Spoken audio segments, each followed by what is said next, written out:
Which dog are you going to feed?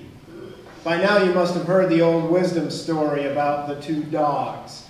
A wise elder was talking about the struggles we all face in our souls. And this wise elder said, there are two dogs inside me. One is mean, the other is good. The mean dog fights the good dog all the time. And so someone asked this elder which dog wins. And the elder thought for a minute and replied, the one I feed the most. Which dog are you going to feed? Well, we all have two dogs inside us, and we have to choose between them. Which dog are you going to feed? And if you don't like that image of the two dogs, think instead about the contrast between two others, the procurator and the peasant, Pontius Pilate and Jesus of Nazareth. They meet in today's gospel text. Both are mentioned in the creed that we recite each week. Both represent a different way of being in the world, and we have to choose between them. Now, we're church people, so of course we're going to say we choose the way of Jesus over the way of Pilate every time. But is that actually true? Pilate's way is the way of force, the way of politics, the way of war. And we have a couple of stories about Pontius Pilate from historical documents outside the New Testament. One time, Pilate brought his soldiers in from Caesarea on the coast of the Mediterranean into Jerusalem for winter quarters. Now, these soldiers, like soldiers everywhere, had their symbols. Instead of flags and colors, the Roman army carried standards with medallions of the emperor. Now, Pilate knew that the Jewish religion of his time regarded these medallions as idolatrous. They were forbidden under Jewish law. Previous governors had not brought them into Jerusalem respecting Jewish sensitivities.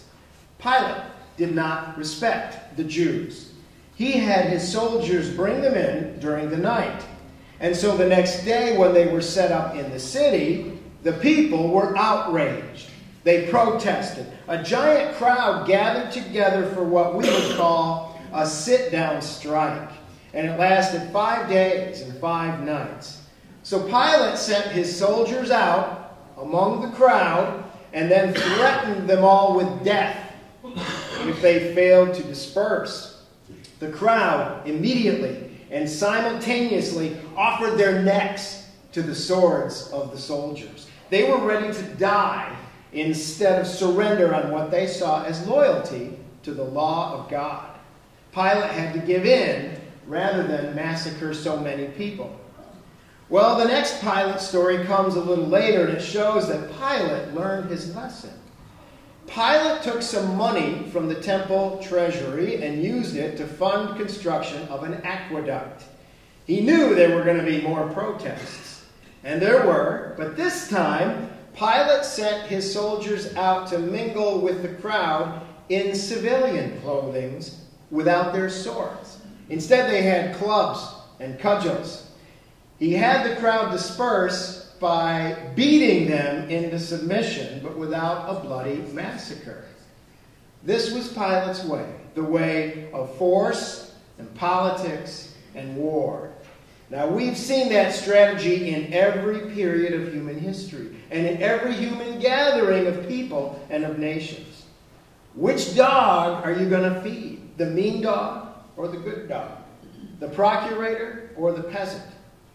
That peasant is dragged before the procurator in the most well-known trial in history. And when Pilate questions Jesus in John's Gospel, Jesus makes his way clear. It's not Pilate's way. It's not the way of force or of politics or of war. He says that his kingdom is not like that of Pilate, and his followers are not supposed to fight for it. It turns out to be a kingdom of words, not weapons. It turns out to be a kingdom of love, not violence. And it's all about truth rather than propaganda. Sadly, most of the followers of this peasant Jesus have missed it. They would rather feed the mean dog. They'd rather follow Pilate's way of force and politics and war. And it started really early. In the Garden of Gethsemane, the night before this confrontation between the procurator and the peasant, Peter himself, the first follower, fed the mean dog. As Jesus was arrested, Peter drew a sword and cut off the ear of one of the arresting party. Jesus said simply, "No more of this," and he healed the ear. Jesus has been all about giving people ears to hear, not taking them away. The ear is an important metaphor in this story. If you're fighting with someone, you can't hear the other person. Combatants cannot hear each other.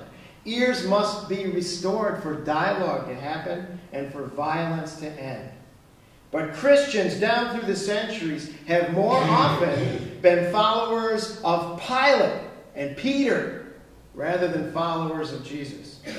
It's easier to force our enemies than it is to befriend them. It's easier to talk past others rather than listen to them. It's easier to deploy an army than to die on a cross. Jesus or Pilate? You have to choose. And we shouldn't be quick to assume that we easily choose the Jesus way every time. It's not a once-for-all choice we make, you know. It's a choice we have to make every day in fresh ways. There are two dogs inside me. One dog is mean, the other dog is good. And the mean dog fights the good dog all the time. The one who will win is the one I feed the most. So which one will it be? The way of Pilate and Peter and force?